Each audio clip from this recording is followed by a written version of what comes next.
Welcome back. The last session of COVID 5. This is an interesting session from all disciplines. First, as usual, we don't have, I think, new participants, but still, let me remind that the session is session will be live streamed over YouTube. Okay, and you can ask questions through the chat box, and if we have followers in YouTube, they can also write their questions. I hope that we will receive them. In this last session, we have 2 invited and 1 contributed talk. For invited talks, we will have 25 minutes for presentation and 5 minutes for questions and answers. Around 20 minutes, about 20 minutes, I will remind the speaker the time. And so in this session, we have a large spectrum extending from magic states, quantum computation, to quantum radar, to QED waveguides, and from different disciplines. Our speakers from math, from engineering, EE, and to applied physics. So let's start. Our first speaker is Cihan Okay from Bilkent University, from Department of Mathematics.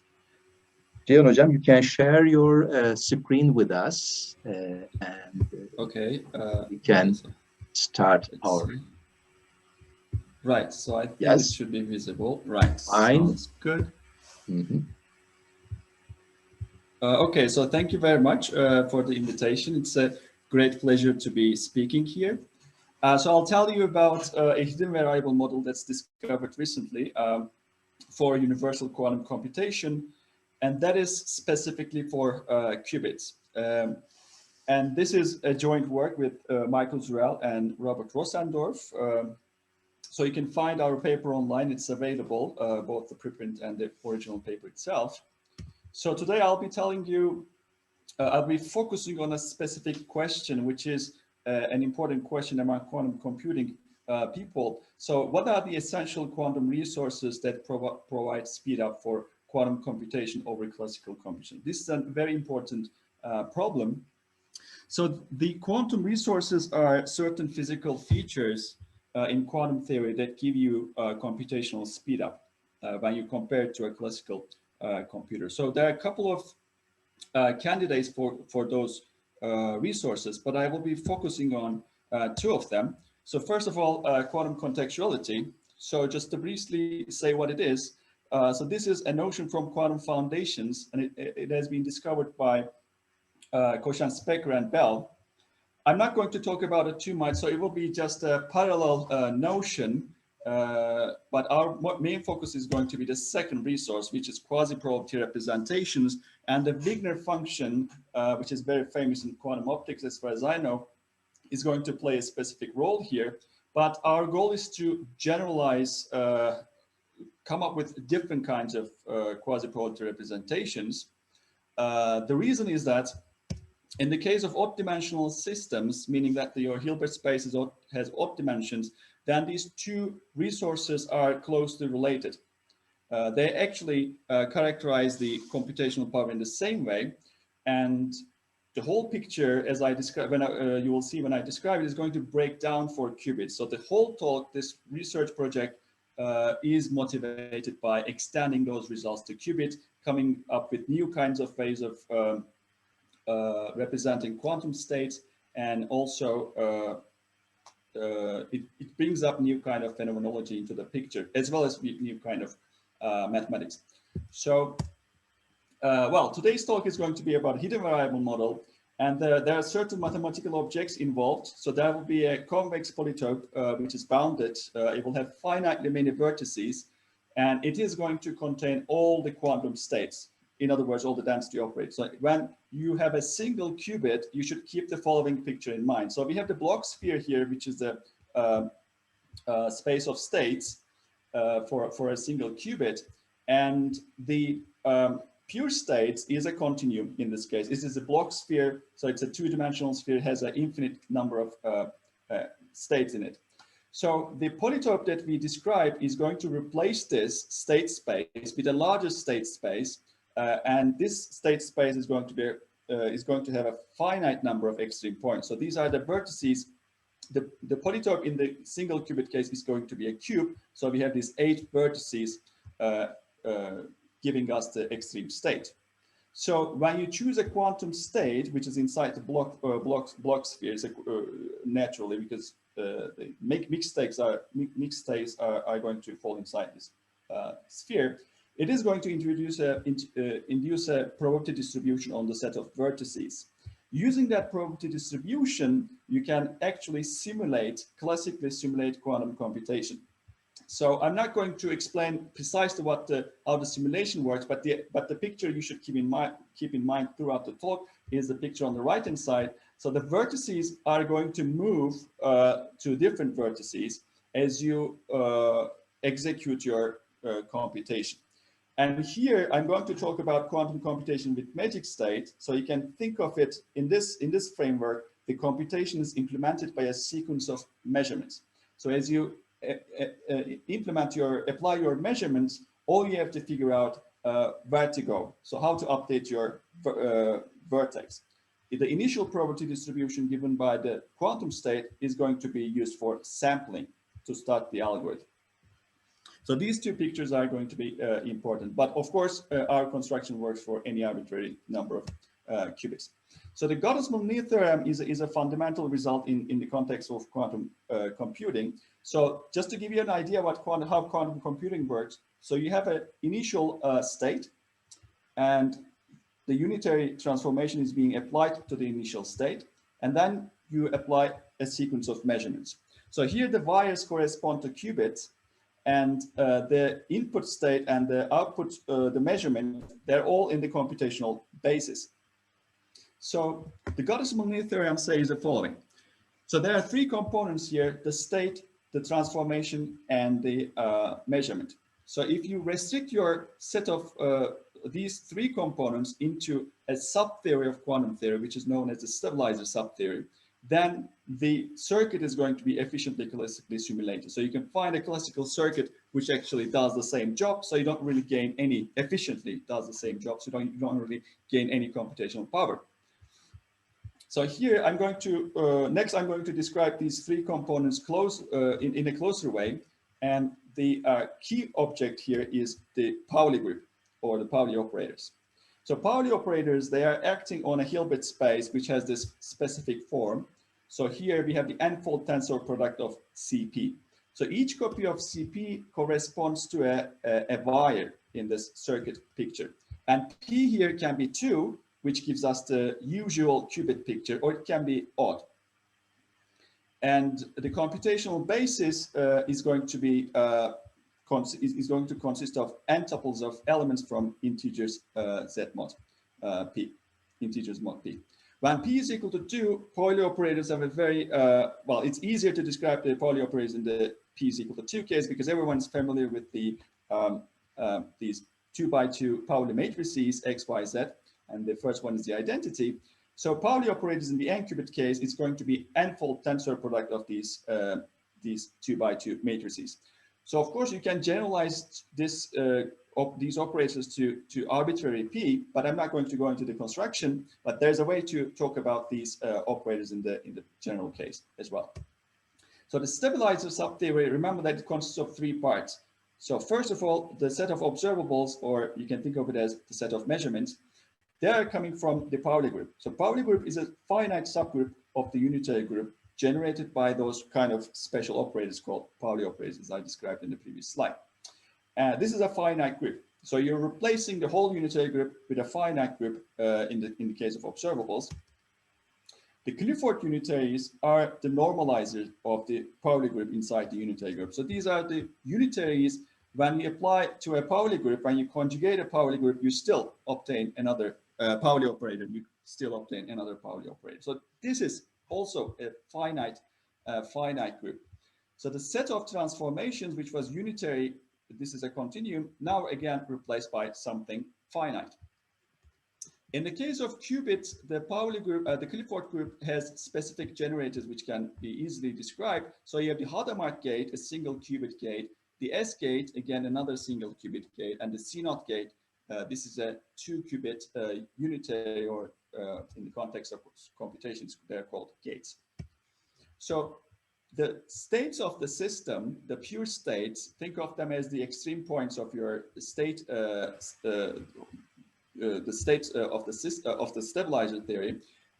So they are given by the following set. So you take the computational, one of the computational basis vectors. So this is a pure state. Here I'm just taking the n tuple of 0, so that's a natural choice. And then you apply by the Clifford unitaries on the set. So you obtain another finite set of states. So as you see, all three components of the subtheory is finite. But as the Gottesman theorem says us, we lose computational power if you restrict to these kind of objects. But they are very easy to control. That's kind of the point.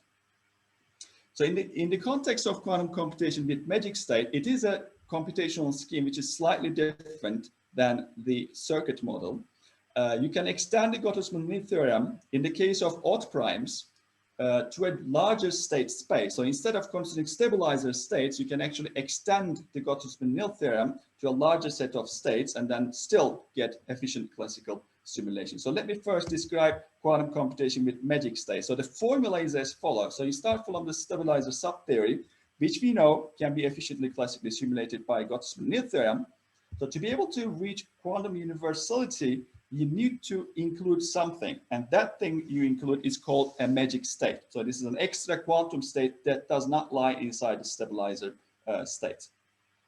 So quantum universality can be achieved by these three gates. So the Hadamard, C0, and the T gate. So the T gate here is the special one because the other two lies inside the stabilizer subtheory, so I can implement them easily, but the T gate is supposed to be implemented using the magic state.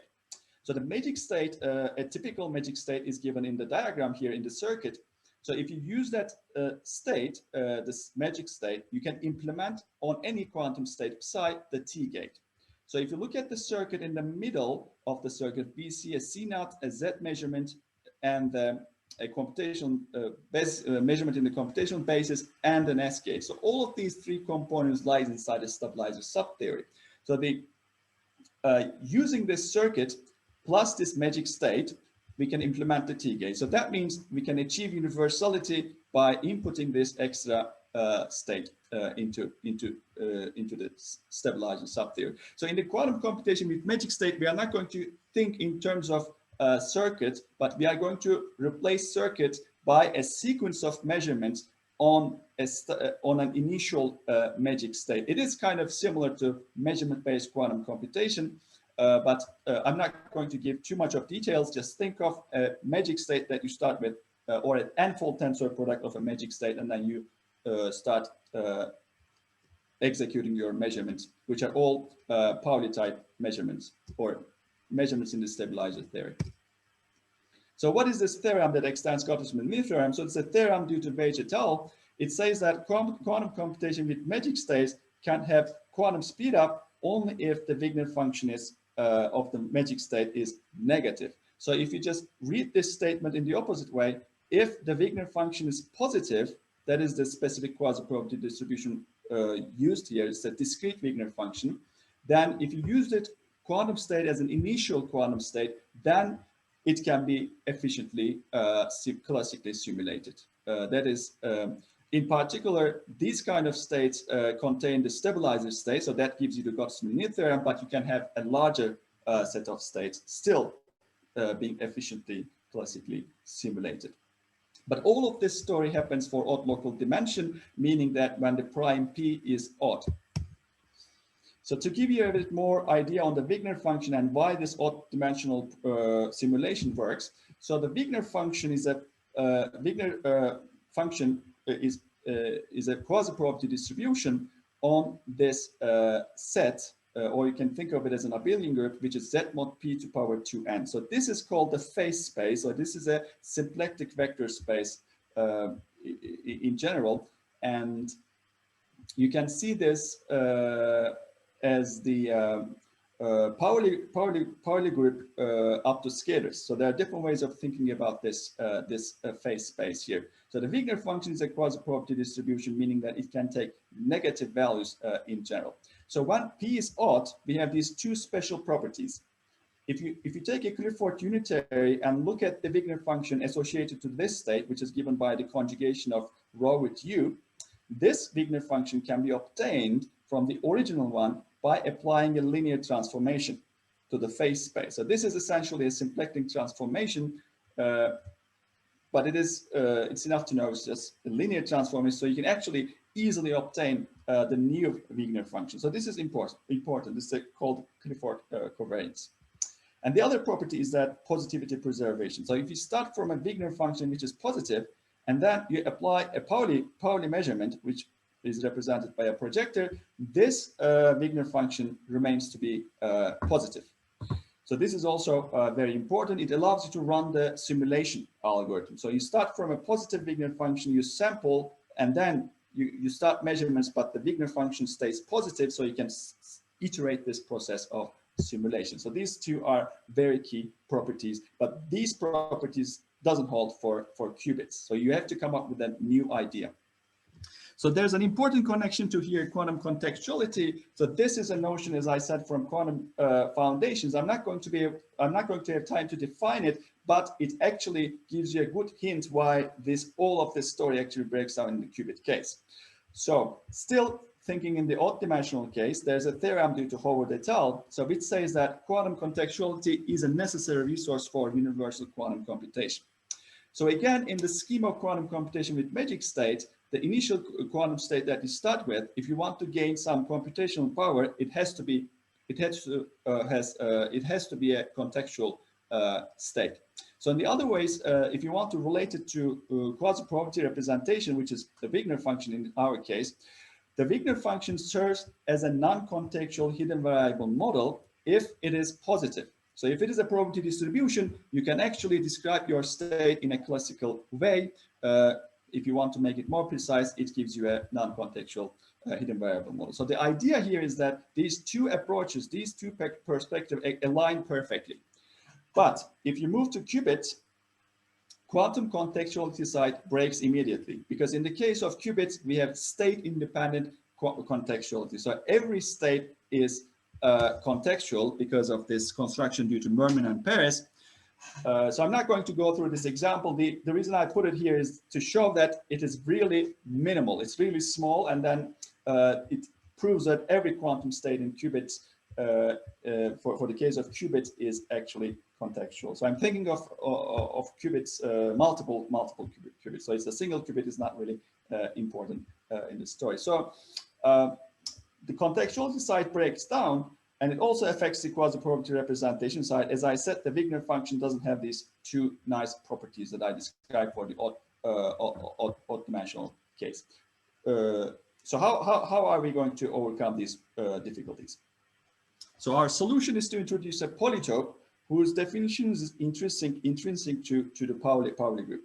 So it consists of Hermitian matrices of trace 1, such that when you trace this Hermitian operator X with any stabilizer state, these pure stabilizer state, it is non-negative. So these conditions give you a convex bounded polytope which lives inside the space of Hermitian matrices. So in the case of a single qubit, your Hermitian matrices of trace 1 is going to be a three-dimensional real Euclidean space. And then the polytope just turns out to be a cube. So this is the really nice, simple picture. But if you move to the next state, which is 2 qubits, the number of vertices is going to dramatically increase. So you're going to have number of vertices of the order of 22,000. If you move to 3 qubits, the number of vertices is going to jump to a couple million. So for those ones, we don't really have any mathematical, we cannot really handle those cases analytically, but the only thing we know about them is numerical. If you just increase the n, we have no idea. So the number of vertices, so the vertices are going to be denoted by this Vn, and this is going to be our new phase space in the qubit case. So our theorem is as follows. So there are three parts of the theorem. First of all, the first one says that any quantum state can be expressed as a probability distribution. So recall, note that quasi-probability distributions turn into probability distributions. So there's no negativity in the description of states. So the second part of the theorem tells us how to update the vertices when you do a measurement. So the update of the vertices are determined by a probability distribution again. The crucial property is that when you combine these two probability distributions, you recover the Born rule. So the left-hand side is quantum mechanical, right-hand side is purely classical. And this theorem gives rise to a new classical simulation algorithm for the scheme of quantum computation with magic states. Of course, the whole point of this discussion, the keyword is efficiency. So we have seen that in the odd case, the Wigner function serves for certain states, gives us an efficient simulation. So just to give you a little bit detail and connected to the vertices, the Wigner function is defined using a collection of operators, operator basis for the Hermitian space of Hermitian matrices. They are called point operators. So for each element in the phase space, there is a vertex corresponding to. But it doesn't really span the whole vertices of the polytope that we have considered. It only just corresponds to a small part. And if you are able to express your quantum state as a probabilistic mixture of these vertices, then the Weich's theorem tells us that it is efficiently classically simulatable.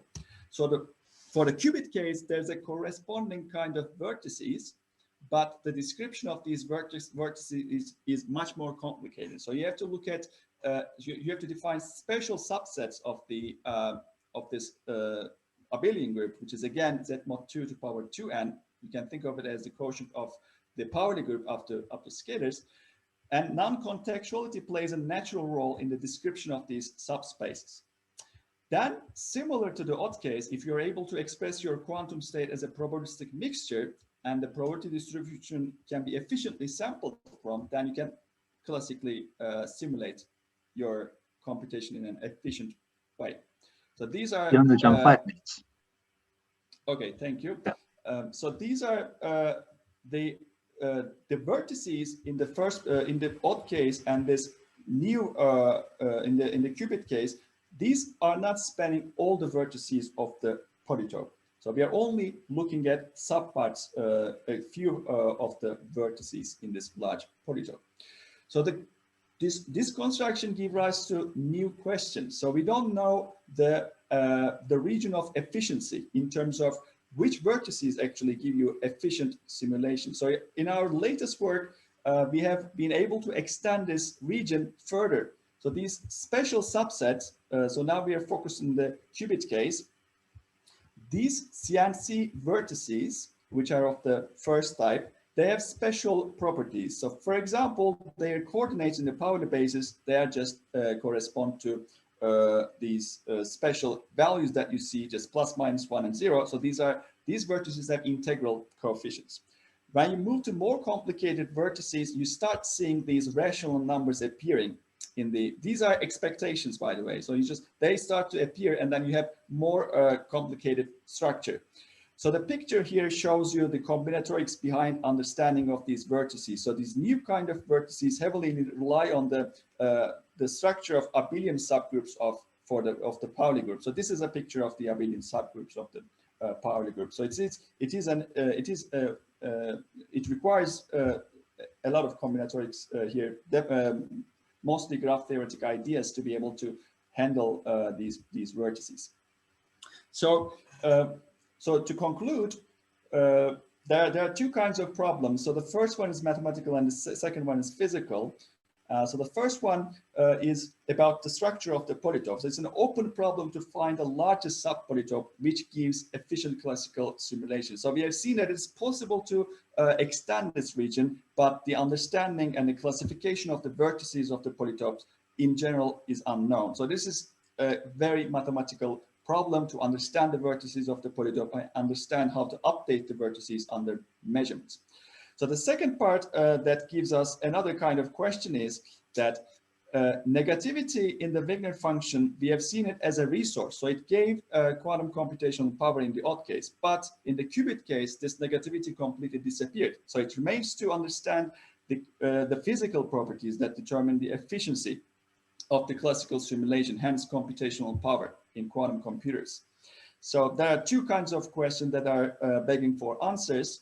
And so with this, I would like to end my talk. And here, by the way, I just want to make an advertisement. So I'm hiring postdocs. So if you're interested in these kind of topics, please visit my website so you can find the link there. Okay, thank you very much for your attention.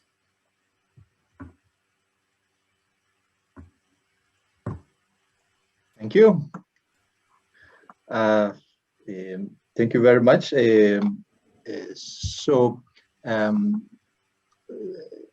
I'm checking the chat box, but also I think if Fatih has raised his hand. Was this for a question?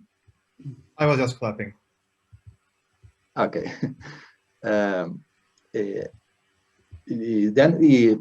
I want to ask a question first.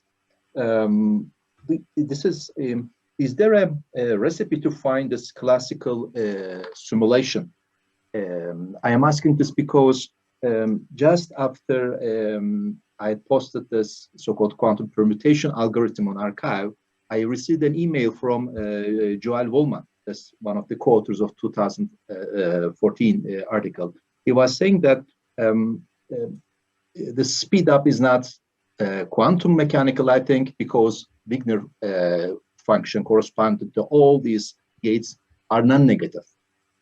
Then the question is, what is the classical simulation? No one found until recently, last year and the year before. There are now classical light simulations, and also mechanical simulations of the algorithm. But before finding them, is there a way? Is there a constructive way how to find them? If you have positive Wigner function. Yeah, so the algorithm, the simulation algorithm is fixed. For example, in the case of our theorem, and also in the case of Wade's theorem, there's a fixed algorithm. So once you have a positive Wigner function in the odd dimensional case, you can, so there's a fixed algorithm. So yeah, so the algorithm runs as follows. So if you have a QCM, which consists of an initial quantum state and a sequence of measurements, a finite sequence of Pauli measurements. So the way you simulate this is as follows. So you start from you start from your Wigner function. So it's a probability distribution on the phase space. So you sample from there. You start to you choose a you obtain a phase point element, right? And then for each measurement, you also know how to update this phase point element. And the update rules in the odd dimensional case is actually given by these two rules. So let's focus on only the measurements. You can also talk about Clifford unitaries, but in the measurements, you know how the phase points are updated. So here I don't have the formula how to do that, but there's a very very explicit way of updating the vertices in the consecutive measurements. So in our case, the two probabilities here, the first one is the initial probability distribution, which you sample from when you start.